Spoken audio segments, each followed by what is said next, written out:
Well, my name is Enigma, and I live in Berlin, in Neukölln, to be quite exact. I'm here to tell my story that happened last week, but I'm also here to help motivate people to not just not be afraid of speaking out, but also to not be afraid to defend themselves. Because I think that a big misconception with us queers is that we're weak or we don't know how to defend ourselves, we don't know how to speak up. And I just want to say that that is not true. So last week, I had my parents visiting me from Ireland. And on the first day that they were here, um, it's so funnily ironic that I was on Weserstraße, like just on Weserstraße heading towards Sonnenallee. And I was telling them that like Neukölln is this like ironic place where it's like queer culture meets Arabic culture and that it shouldn't work, but it does somehow. As I was telling my parents about this, irony, there was two boys coming towards us to my left side, and my parents were on the right. And prior to this, my parents had never really experienced a day in the life of me or a day in the life of a queer person. They've heard about it, they've heard me talking about it, but this was the first day that they were going to see exactly what we have to deal with as queer people. Doesn't matter if you're trans, doesn't matter if you're fucking gay, doesn't matter if you're any sexuality, any gender, other than cis and het. And yes, they were indicating at my breasts and they were making like disgusting, vulgar, like just motions. And of course, me always not wanting to be disrespected, I went up to them and I was like, sorry, do you have a fucking problem? And as I said that, one of them backed up and spat on me. And one thing you will not do is spit on me. On anyone, first of all, during Corona. I mean, come on, let's go. But he spat on me and I just was like, went from 1 to 100. Not even one, like 0 to 100. And I was just like, oh my God. So I had a drink in my hand and like threw it at him. And then as he like backed up, I kicked him in the ass. And then he ran away like towards this like trolley, which we had actually earlier passed, which was full of like bottles, bricks and shit. And he started throwing shit at me. And I was like, in my head, I was like, oh my fucking God, I'm gonna get hit with a brick or something. I'm gonna get a concussion. Like, this is it. Like, this is the moment that I'm gonna like die. And he threw two things. I can't remember if it was a glass or a brick. It was like, it happened in the space of 4 seconds, not even like a minute, bitch. This was like 4 seconds. And I was like, oh my God, act brave. Just be brave, bitch. And I was like, I literally said, throw one more fucking thing and I'll fucking kill you.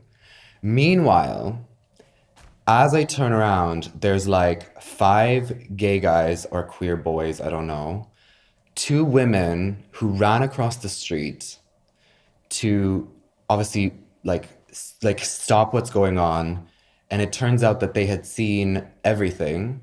So the 2 women, who I'm not gonna name, but amazing women, I still speak to them.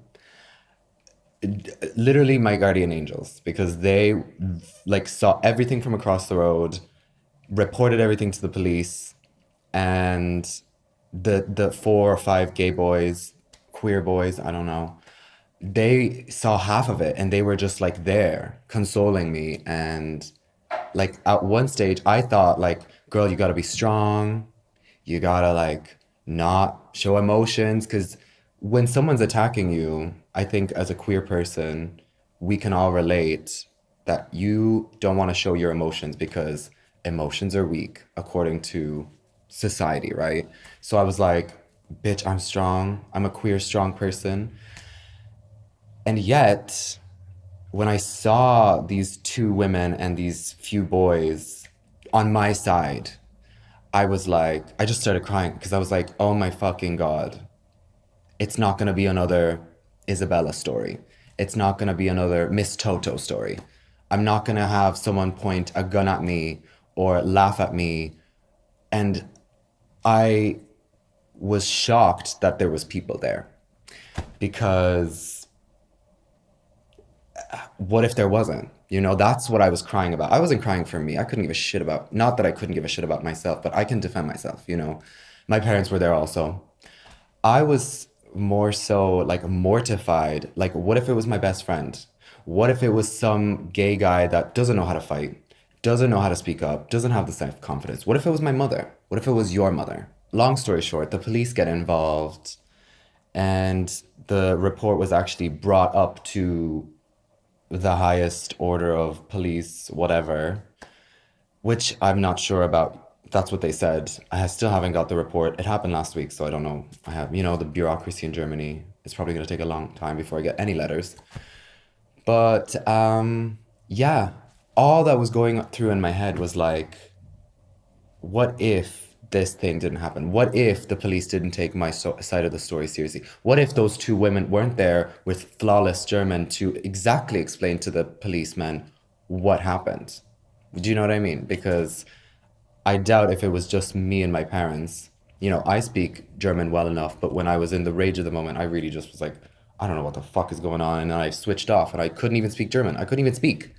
My parents don't speak German, so who are they going to believe? Two boys that come from Germany and speak perfect German or some foreigners, you know? So I'm glad that my guardian angels were there in physical form, but it just made me sad that you know, not everybody has that experience. I guess that's what I want to say in all of this is to not be afraid to speak up for yourself and not be afraid to speak up for other people because without these people around me, I wouldn't have felt the support. I wouldn't have felt the love.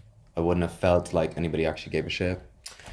So if you are cisgender, if you are heterosexual, speak up because we can't speak up for ourselves.